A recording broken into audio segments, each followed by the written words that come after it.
नमस्कार साथियों, मैं अजय राठौर आपका हार्दिक स्वागत करता हूं। कल वाली क्लास में हम लोगों ने ज्योमेट्री के अंदर त्रिभुज का पार्ट 1 डिस्कस किया था, जिसमें हम लोगों ने इसके 3 नियमों को सीख लिया था।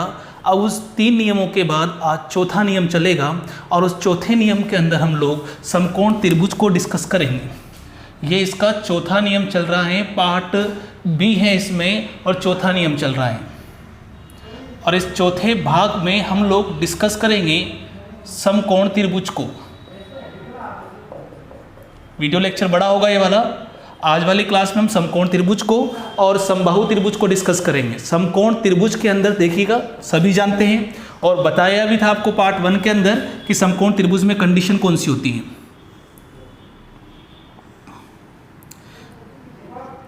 ये कर्ण है आपको, जिसे अंग्रेजी भाषा में आप हाइपोटेनस कहते हैं। अगर यहाँ पर आपने इसको थीटा लिया है तो ये आपका लंब होगा और ये आप लोगों का आधार होगा। और आप सभी जानते हैं कि कर्ण का स्क्वायर बराबर लंब का स्क्वायर प्लस आधार का स्क्वायर। यह पाइथागोरस थ्योरम है और हम लोग इस चीज़ को पहले भी डिस्कस कर चुके हैं।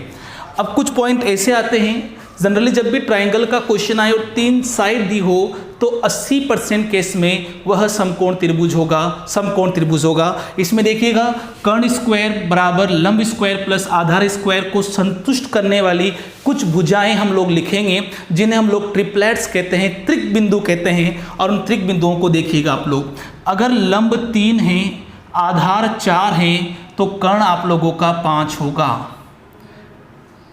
3 का वर्ग 9, 4 का वर्ग 16, 3 का वर्ग और 4 का वर्ग जोड़ेंगे तो 5 के वर्ग के बराबर होगा। सेम 3 का वर्ग 4 का वर्ग बराबर 5 के वर्ग के होगा।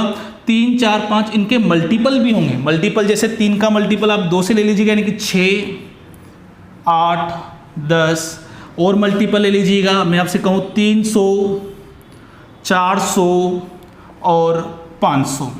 यह भी ट्रिपलेट्स पॉइंट है। अगर लंब 300 है, आधार 400 है तो कर्ण कितना होगा? 500। बेटा कर्ण फिक्स है, 500 होगा। लंब आधार लंब बदल सकते हैं पर बाकी पूरा पैटर्न सेम रहेगा। और भी इस तरह से हैं, देखिएगा आप लोग 5, 12, 13, 7, 24, 25, 8, 15, 17। इन्हें रिमेंबर रखिएगा आप लोग, कोशिश करें आप लोग, और प्रैक्टिस करने पर आप लोगों को ये याद रहेंगे। इन्हें हम लोग ट्रिपल पॉइंट बोलते हैं। अगर लंब 3 है, आधार 4 है तो कर्ण क्या होगा? 5 होगा। लंब 8 है, आधार 15 है तो कर्ण कितना होगा? 17 होगा। 5, 12, 13, 7, 24, 25। इन्हें रिमेंबर रखने की कोशिश करिएगा।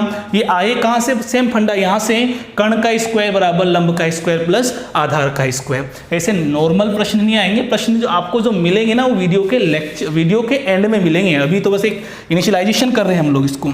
तो हम लोग इस समकोण त्रिभुज के अंदर सबसे पहले इसके कंसेप्ट को समझते हैं।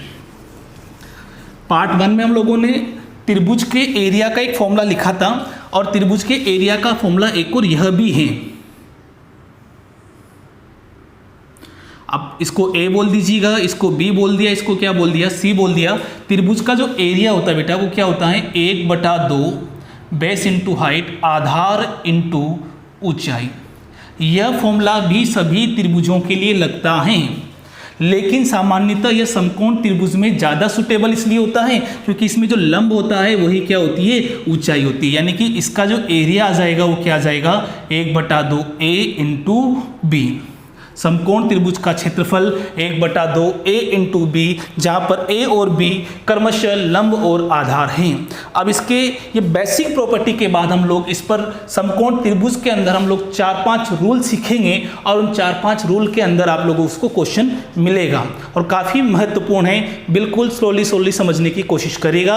ये ज्योमेट्री चल रही है, इसमें कुछ चीज़ें आसान होती शुरुआती, लेकिन धीरे धीरे पैटर्न थोड़ा सा टफ होता जाता है। इसलिए बच्चों इस चीज़ों को थोड़ा सा ध्यान से समझिएगा और नोट करते जाइएगा। अब स्टार्ट होता है समकोण त्रिभुज का अच्छा सा व्यू। देखिएगा आप लोग, सबसे पहले इन चीज़ों को हटाते हैं। ये सारी चीज़ें आपको याद हैं, बस वो ट्रिपलेट पॉइंट याद रखिएगा आप लोग, ताकि आप लोगों को उनसे क्वेश्चन समझने को मिले। तो समकोण त्रिभुज के अंदर हम लोग सबसे पहले रूल नंबर 1 को डिस्कस करेंगे। पार्ट 4 चल रहा है, 4 के अंदर भी कुछ भाग हैं। तो इस समकोण त्रिभुज में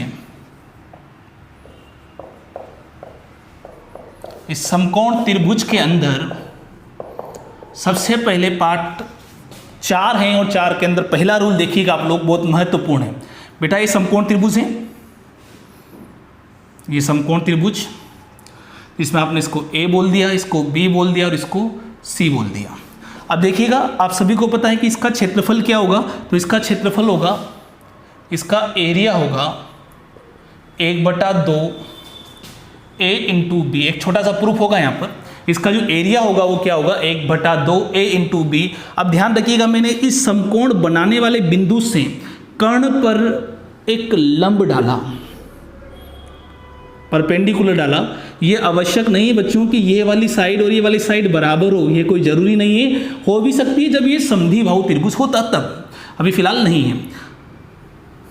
ये लंब डाला और मैंने इस लंब में इसको ए बोल दिया, इसको बी बोल दिया, इसको सी बोल दिया, कोई फर्क नहीं पड़ता हम लोग किसको क्या बोल रहे हैं, बस एक नाम दे दिया है। तो यहाँ पर देखिएगा एक लंब डाला हम लोगों ने बीपी। अब इस बीपी की लंबाई हम लोगों ने एल अज्यूम कर ली है। अब देखिएगा यहाँ पर इस त्रिभुज में लंब अगर ये एल है तो आधार क्या होगा आप लोगों का एसी होगा, तो इसका एरिया ऐसे भी निकाल सकते हैं। आधार वह होता है जिस पर लंब होता है, तो 1/2 इसका एरिया क्या होगा, तो देखो आधार क्या हुआ एसी, जिसकी लंबाई हमने क्या अज्यूम कर रखी है सी, और यहाँ पर लंब कितना है एल। दोनों बराबर हैं और दोनों बराबर, ये भी इसी त्रिभुज का एरिया है और ये भी इसी त्रिभुज का एरिया है। इसका मतलब दोनों इक्वेशन क्या होगी, बराबर होगी। तो 1/2 ए इंटू बी बराबर 1/2 सी इंटू एल। 1/2 से 1/2 कैंसिल हो गया, तो यहाँ पर आप लोगों को एल बराबर डाले गए लंब की लंबाई जो है वह क्या मिलेगी, ए इंटू बी बटे में सी। डाले गए लंब की लंबाई जो मिलेगी वो आपको क्या मिलेगी, ए इंटू बी डिवाइड बाई सी, जहाँ पर ए क्या था लंब था, बी क्या था आधार था और सी क्या था कर्ण था। अर्थात डाले गए लंब की लंबाई, अर्थात डाले गए लंब की लंबाई जो होगी वो आप लोगों की इस तरह से कैलकुलेट कर सकते हैं कि ये आपका त्रिभुज है और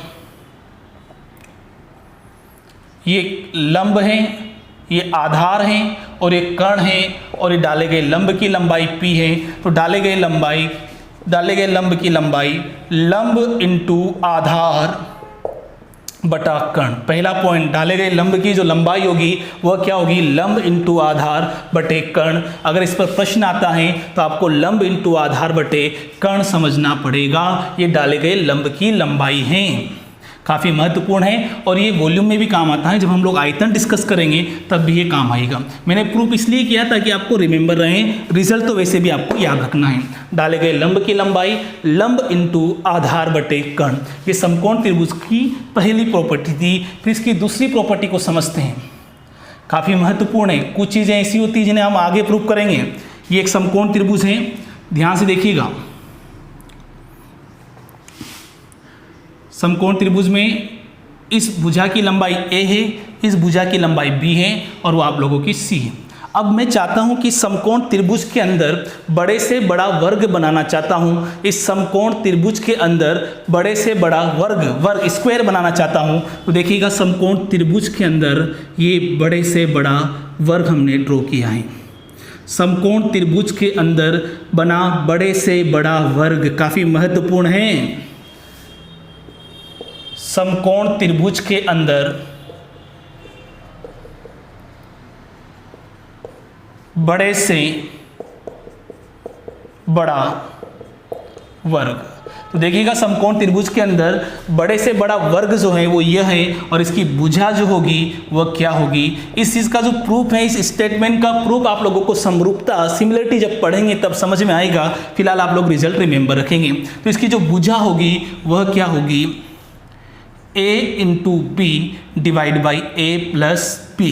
समकोण त्रिभुज के अंदर बने बड़े से बड़े वर्ग की जो भुजा होगी वह क्या होगी, a into B divide by a plus B. और इसकी भुजा यानी कि साइड आ जाती है तो इसका एरिया भी आप लोगों से पूछ सकता है। यानी समकोण त्रिभुज में डाले गए लंब की लंबाई तो क्या होती है, लंब इंटू आधार बटे कर्ण, जबकि बने बड़े से बड़े वर्ग की भुजा क्या होगी, लंब इंटू आधार डिवाइड बाई लंब प्लस आधार, अर्थात a into B divide by a plus B. फिर आगे डिस्कस करते हैं इसकी तीसरी प्रॉपर्टी, समकोण त्रिभुज चल रहा है बच्चों, और केवल एक बार देखिए आप लोग, मैं आपसे कह रहा हूँ परमानेंट याद रहेगा, बस एक बार ढंग से देखिएगा और थोड़ा बहुत नोट कर लीजिएगा। हाँ क्वेश्चन करेंगे, पर क्वेश्चन करने में आप लोगों को समय लगेगा क्योंकि अभी सारी प्रॉपर्टीज नहीं आई हैं। प्रॉपर्टी नंबर 3 समकोण त्रिभुज की प्रॉपर्टी नंबर 3 जो है वो थोड़ी सी अति महत्वपूर्ण कह सकते हैं, जिसे हम लोग आगे जब त्रिभुज के केंद्र पढ़ेंगे तब काम आएगी, लेकिन जब समकोण त्रिभुज पढ़ रहे हैं तो अभी इसको थोड़ा बहुत डिस्कस करते हैं। तो देखिएगा आप लोग, ये समकोण त्रिभुज है। समकोण त्रिभुज को हम लोग समरूपता में भी पढ़ेंगे, समरूपता में पढ़ेंगे और वहाँ इसका बहुत बड़ा यूटिलाइजेशन होगा और बहुत अच्छे क्वेश्चन आएंगे। यहाँ तो बस एक नॉर्मल बेसिक चलेगा ये। तो ये समकोण त्रिभुज है। अब इस समकोण त्रिभुज में एक छोटा सा स्टेटमेंट, इस डायग्राम को देखिएगा आप लोग। समकोण त्रिभुज में ये कर्ण है और ये लंब मान लीजिएगा, ये आधार, हाँ डिपेंड करता है थीटा पर, फिलहाल चलेगा, कोई दिक्कत नहीं है ना। तो देखिएगा एक होता परिकेंद्र, परिकेंद्र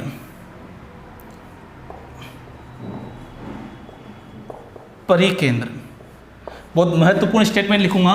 समकोण त्रिभुज में, समकोण त्रिभुज में कर्ण का मध्य बिंदु परिकेंद्र होता है। बहुत महत्वपूर्ण स्टेटमेंट है बेटा। अब प्रॉब्लम ये है कि सर परिकेंद्र क्या है, वो तो हम पहली बार सुन रहे हैं बेटा। इसके लिए आपको पेशेंस रखना पड़ेगा। जब नेक्स्ट आगे वाली क्लास में आप लोगों को जब त्रिभुज के सेंटर पढ़ाए जाएंगे, वहाँ पर आप लोगों को परिकेंद्र का, अंतः केंद्र का, लंब केंद्र का और केंद्रक का इंट्रोडक्शन दिया जाएगा। फिलहाल इस चीज़ को आप रिमेंबर रखेंगे, ये आगे वाली क्लास में आएगा, लेकिन इसको अभी पढ़ना अनिवार्य है। तो परिकेंद्र, सर्कम सेंटर। अब परिकेंद्र ये है तो परित्रिज्या ये होगी, इस तरह से बनता है बेटा, यानी कि ये परित्रिज्या है और ये मध्य बिंदु, इसका मतलब ये R होगा, ये R होगा और ये R होगा। आगे जाकर के ये चीज़ें समझ में आएगी, फिलहाल थोड़ा सा याद रखना पड़ेगा। यानी कि समकोण त्रिभुज में परिकेंद्र कहाँ होता है, तो आपका जवाब आएगा कर्ण का मध्य बिंदु, कर्ण का मध्य बिंदु।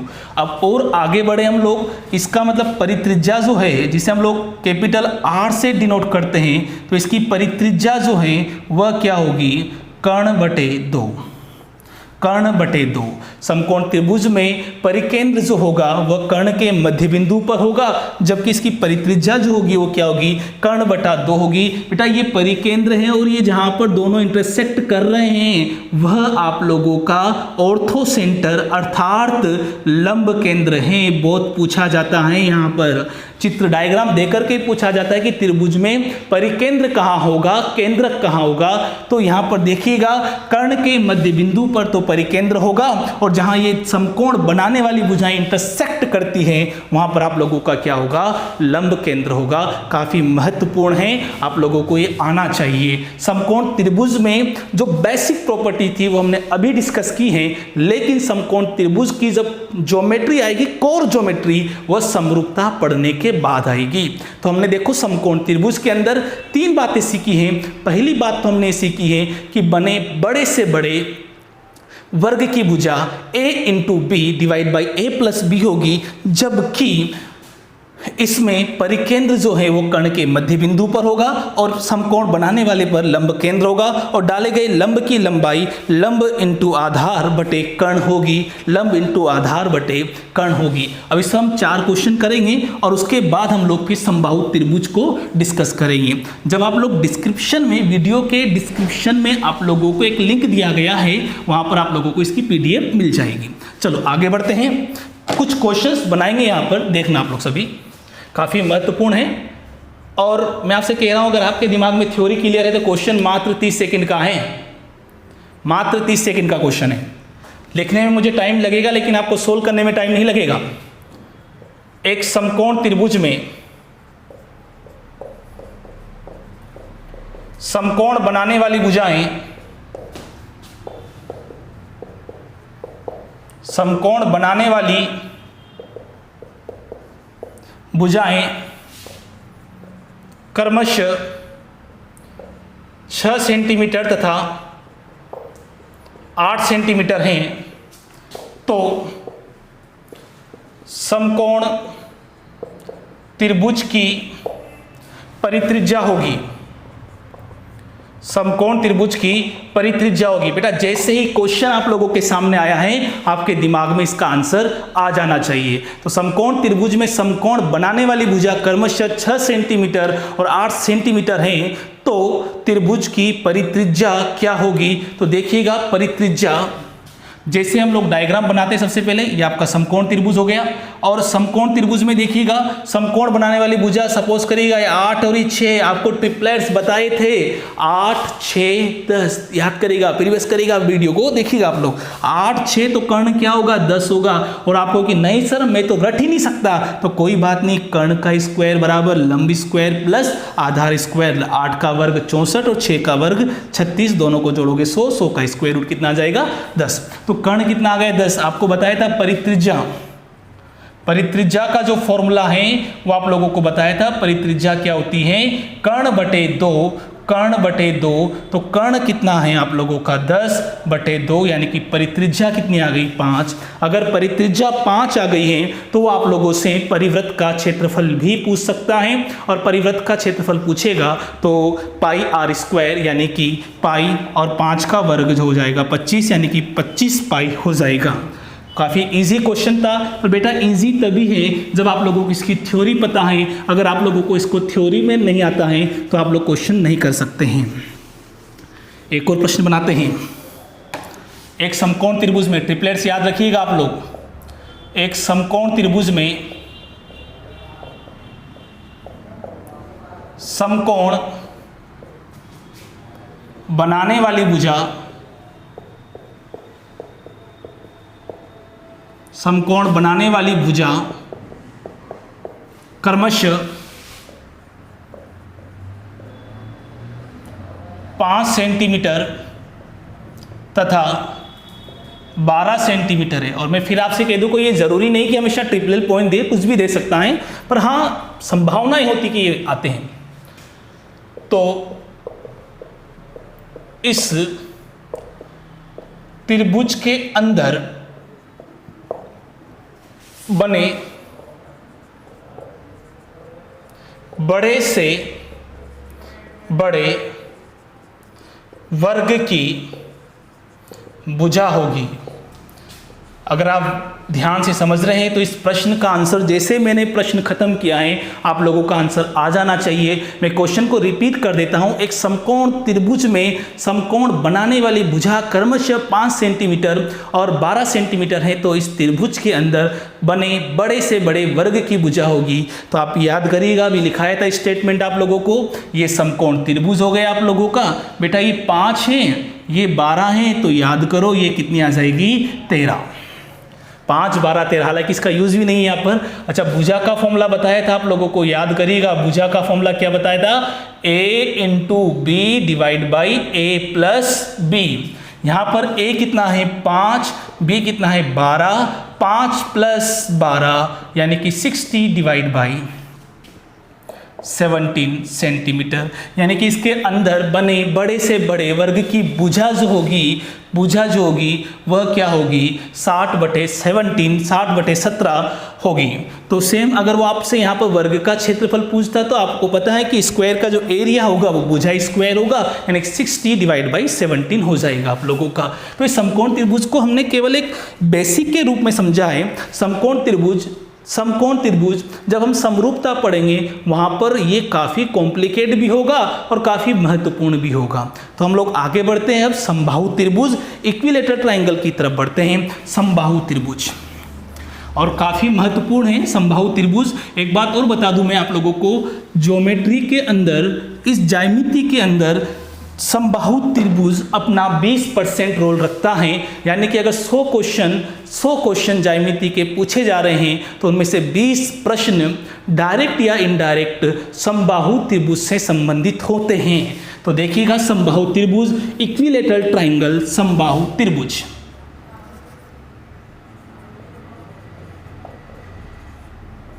समबाहु त्रिभुज सभी जानते हैं। समबाहु त्रिभुज ऐसा त्रिभुज जिसकी तीनों साइड क्या होती है, बराबर होती हैं। ये ए हो गया तो ये भी ए हो गया और ये भी ए हो गई। ये इसकी बेसिक जनरल प्रॉपर्टी चल रही है। तो इसका परिमाप की बात करें और इसके परिमाप की बात करें तो इसका परिमाप क्या होगा, a प्लस ए यानी कि 3a यानी कि 3 भुजा।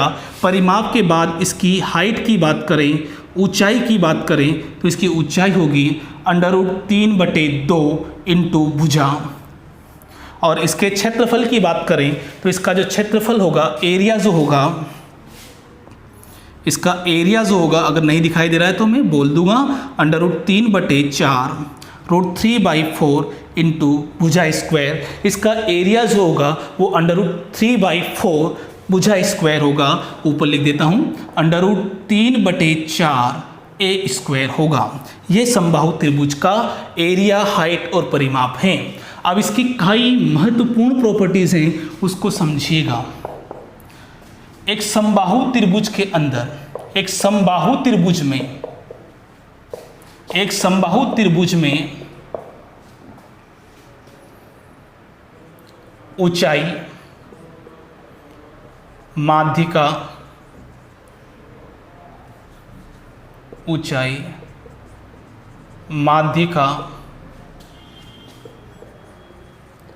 शीर्ष लंब की लंबाई,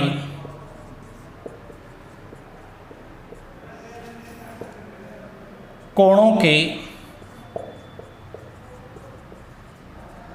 अर्धक सभी एक ही होते हैं। बहुत महत्वपूर्ण स्टेटमेंट है। एक समबाहु त्रिभुज की ऊंचाई, माध्यिका, शीर्ष लंब की लंबाई या शीर्ष लंब और कोणों के अर्धक सभी एक ही होते हैं। एक समबाहु त्रिभुज में ये तीनों पॉइंट एक ही होते हैं। और ध्यान रखिएगा, समबाहु त्रिभुज में 3 मीडियन होगी, 3 माध्यिकाएं होगी और उन तीनों माध्यिकाओं की लंबाई भी बराबर होगी। यानी ऊंचाई, माध्यिका, शीर्ष लंब की लंबाई एक समकोण त्रिभुज, एक समबाहु त्रिभुज में सब एक ही होते हैं, सब एक ही होते हैं। यह समबाहु त्रिभुज की एक जनरल प्रॉपर्टीज है, इसे आप लोग समझिएगा। एक समबाहु त्रिभुज की ऊंचाई, माध्यिका, शीर्ष लंब की लंबाई और कोणों के अर्धक सभी एक होते हैं। और जब सब ये एक होते हैं तो इसका परिकेंद्र, लंब केंद्र और अंतकेंद्र और केंद्रक, ये चारों पॉइंट भी एक ही होते हैं। अर्थात ये चारों पॉइंट भी एक ही होंगे। यानी कि परिकेंद्र, लंब केंद्र, अंतकेंद्र और केंद्रक समबाहु त्रिभुज में एक ही बिंदु होता है। अर्थात ये चारों पॉइंट संपाती होते हैं एक समबाहु त्रिभुज के अंदर। अब हम समबाहु त्रिभुज के गुणधर्मों को डिस्कस करेंगे। अब हम लोग समबाहु त्रिभुज के गुणधर्म को डिस्कस करेंगे। नोट कर लिया करें आप लोग। अगर मैं जल्दी मिटा देता हूं तो आप वीडियो को पॉज करके देख लिया करें।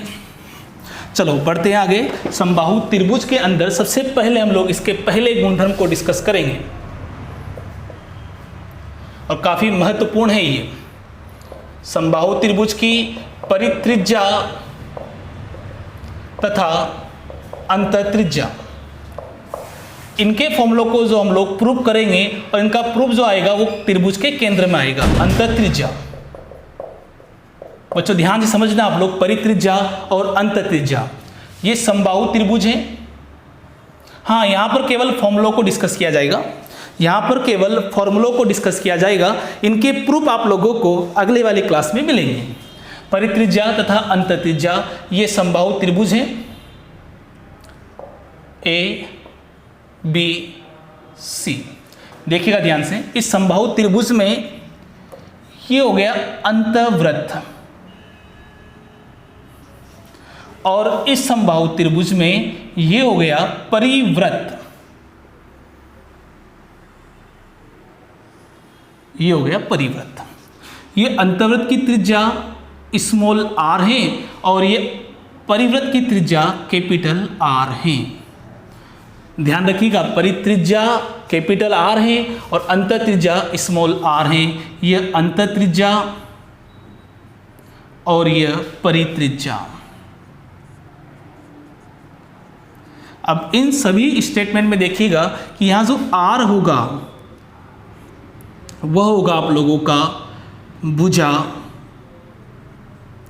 डिवाइड बाई 2√3 भुजा डिवाइड बाई 2√3, जबकि परित्रिज्या जो होगी वो होगी आप लोगों की भुजा डिवाइड बाई √3, भुजा डिवाइड बाई √3।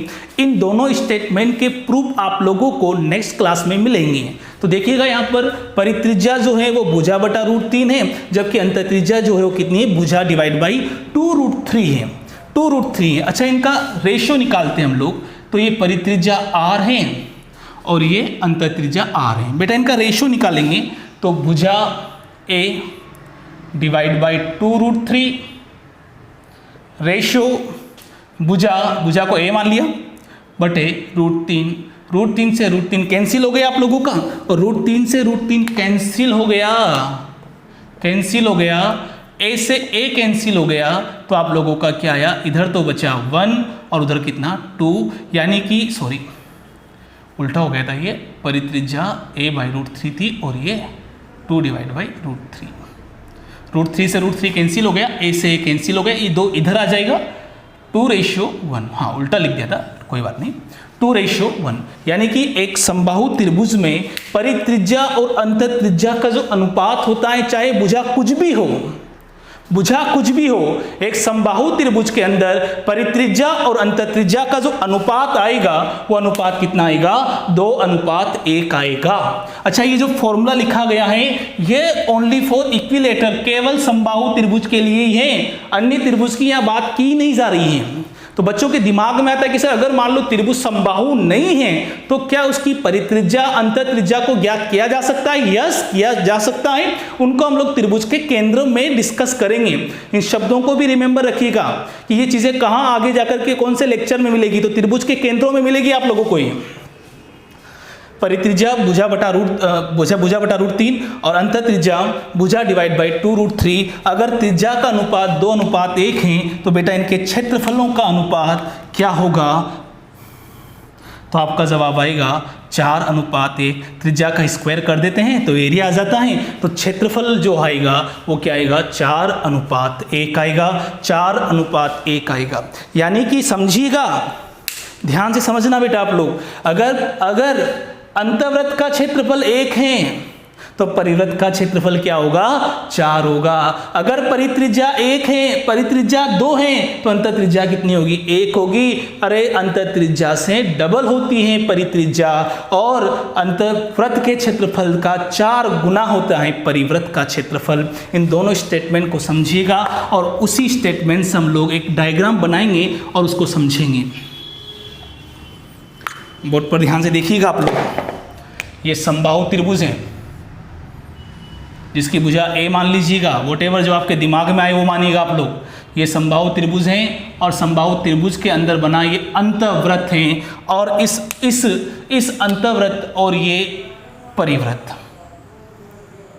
ध्यान से देखिएगा, समबाहु त्रिभुज में हमने अंतःवृत्त भी बना दिया है और परिवृत्त भी बना दिया है।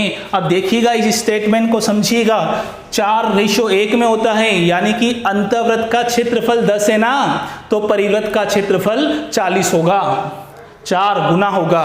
तो देखिएगा ये तो है अंतःवृत्त और ये है परिवृत्त, और ये इनके बीच का एरिया, ये इनके बीच का एरिया, ये इनके बीच का एरिया। अब ध्यान से देखिएगा, सपोज करिएगा बेटा कि अंतःवृत्त का क्षेत्रफल 1 है, यानी यहां से यहां तक अगर 1 है और ये 1 है तो पूरा परिवृत्त पूरे में पूरा आ गया। अगर अंतःवृत्त 1 है तो परिवृत्त कितना होगा, 4 होगा। अंतःवृत्त 1 है तो परिवृत्त कितना होगा, 4। बेटा ये 1 है और ये पूरा 4 है, तो ये बीच वाला कितना होगा, 3 होगा। मैं रिपीट कर रहा हूँ, स्टेटमेंट को समझिएगा। अंदर वाला 10 है और बाहर वाला टोटल 40 है, तो अंदर वाले और बाहर वाले के बीच में गैप कितना है, 30 का आया, 30 का आया। सेम उसी प्रकार से अगर ये 1 है तो ये 4 है, तो ये गैप कितने का आएगा, 3 का आएगा। यानी कि मैं आपसे ये कहूँ, अंतःवृत्त का एरिया, परिवृत्त का एरिया और इनके बीच का एरिया। अंतःवृत्त का एरिया 1 होगा, परिवृत्त का एरिया 4 होगा अनुपात में, और इनके बीच का एरिया कितना होगा? 3 होगा, डिफरेंस होगा। सीधी सी बात है, डायग्राम को समझो आप लोग। अंतःवृत्त अगर 40 हैं, अंतःवृत्त अगर 40 हैं तो इनके बीच का एरिया कितना होगा?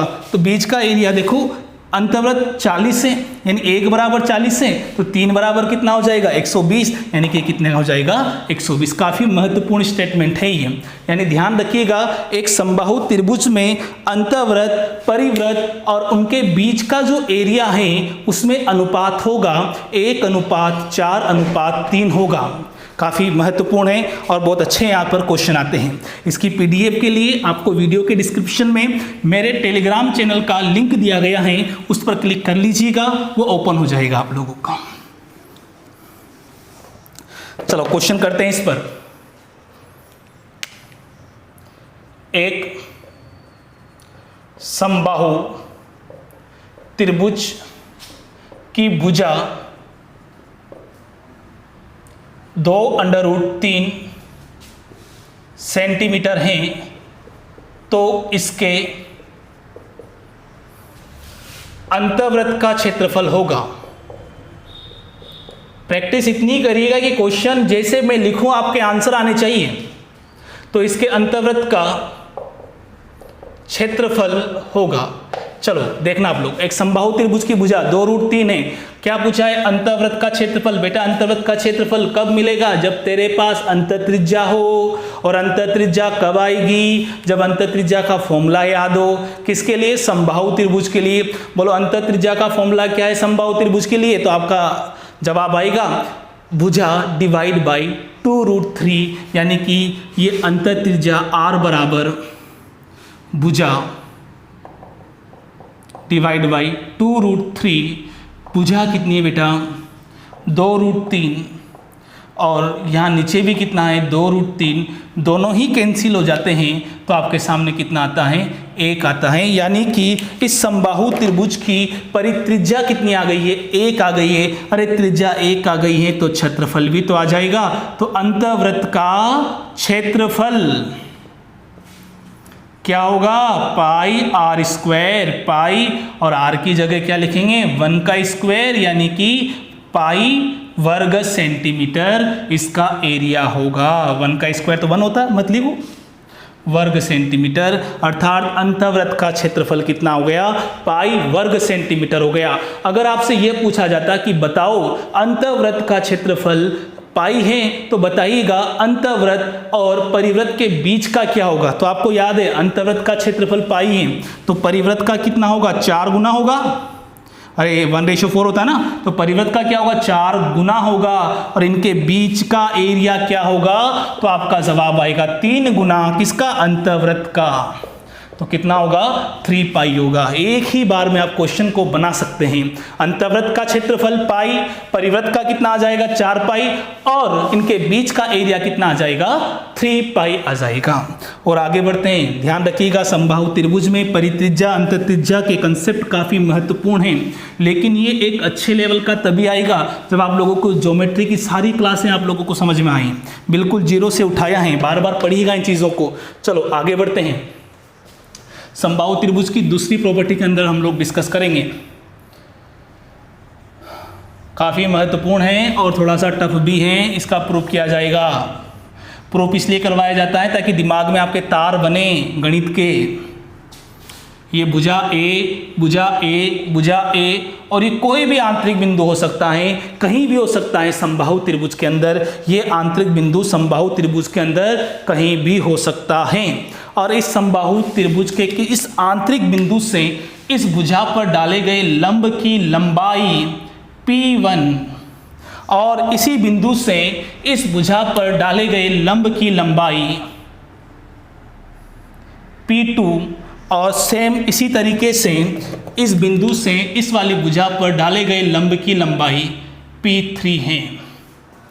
ध्यान से देखिएगा, एक समबाहु त्रिभुज में आंतरिक बिंदु से भुजाओं पर डाले गए लंब की लंबाई P1, P2, P3 है। अब थोड़ा सा आगे बढ़ते हैं। मैंने क्या किया? इस तरह से मिला दिया। काफ़ी महत्वपूर्ण रिजल्ट आएगा यहाँ से निकल करके। अगर आप लोगों को थोड़ा ये बोर लगे तो थोड़ा सा आगे बढ़ा लीजिएगा, छोड़ दीजिएगा, पर कोशिश करिएगा बेटा हर चीज़ आपको आए। देखो यहाँ पर 3 त्रिभुज बन रहे हैं। एक तो ये इधर वाला त्रिभुज है, नीचे वाला देखो दिख रहा है क्या, ये त्रिभुज नंबर 1, ये त्रिभुज नंबर 2 और इधर वाला त्रिभुज नंबर 3। अगर मैं त्रिभुज नंबर 1, त्रिभुज नंबर 2 और त्रिभुज नंबर 3 इन तीनों के एरिया को अगर जोड़ दिया जाए तो आप लोगों को समबाहु त्रिभुज का क्षेत्रफल मिल जाएगा। यानी समबाहु त्रिभुज का जो क्षेत्रफल होगा वह क्या होगा, त्रिभुज नंबर 1, त्रिभुज नंबर 2 और त्रिभुज नंबर 3 का एरिया। अच्छा इसका एरिया निकालेंगे तो इसका एरिया क्या होगा, 1/2 आधार इंटू ऊंचाई। बेटा आधार क्या है, ए। बच्चा पूछता है कि सर आधार कौन होता है, तो आधार वह होता है जिस पर लंब होता है। तो देखिएगा लंब क्या है, P1 क्या हो गई, ऊंचाई हो गई, और आधार क्या है, ए है। इसका एरिया निकाल रहे अपन लोग, तो इसका एरिया क्या आएगा, 1/2 आधार इंटू ऊंचाई। तो आधार क्या है, ए, और ऊंचाई क्या है, P1 प्लस अगले वाले का 1/2 आधार क्या है, ए, और ऊंचाई क्या है, P2। फिर अगले वाला 1/2 आधार क्या है, ए, और ऊंचाई कितनी है, P3। अच्छा समबाहु त्रिभुज का क्षेत्रफल इन तीनों को जोड़ने से प्राप्त किया जाता है। और सेम आप लोग समबाहु त्रिभुज का क्षेत्रफल ये भी तो लिख सकते हैं, √3/4 इंटू भुजा स्क्वेयर। बेटा 1/2 एक कॉमन ले लिया, क्या बचा, P1 plus P2 plus P3। अब देखो यहाँ पर यहाँ ए एक बार ही है और यहाँ 2 बार है, तो 1 बार कैंसिल हो गया, 2 से ये 2 बार कट गया। बेटा 2 कहाँ जाएगा, ऊपर, और √3 कहाँ आएगा, नीचे। अरे पक्षांतर करना तो सीखो अब आप लोग। तो यहाँ पर a बराबर, a का वैल्यू निकालते, a स्क्वायर था, एक a कट गया, तो यहाँ पर a बराबर, हाँ कॉम्प्लिकेट होगा, और पढ़ो कॉम्प्लिकेट है तो 2 कहाँ जाएगा, ऊपर, और √3 कहाँ आएगा, नीचे। और ये क्या आ गया, P1 plus P2 plus P3। कई बार एग्जाम में इस स्टेटमेंट को पूछा गया है कि आंतरिक बिंदु से डाले गए लंब की लंबाई P1 P2 P3 है, P1 P2 P3 है, तो बताइएगा कि इसकी भुजा क्या होगी। तो बेटा आपके सामने भुजा है a बराबर 2/√3 P1 plus P2 plus P3।